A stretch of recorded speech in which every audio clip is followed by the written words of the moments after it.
Nisiwadanganye, mwanaume yoyote alipokuoa alitaka kupata paradiso kwako. When a man marries you, is looking for paradise. Yani akirudi, when he comes wakati mwingine maisha yetu ya sasa hivi, ukifanya vitu kama hivyo unaonekana kama mtumwa wa mwanaume. When you do those things, you look like a slave. Lakini wewe ndio mjenzi wa familia. But you're the builder unabudi of the kufanya house. hivyo.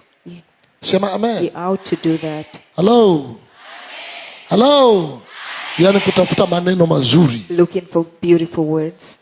Mambo mazuri. Good things. Chumba kizuri. Beautiful room.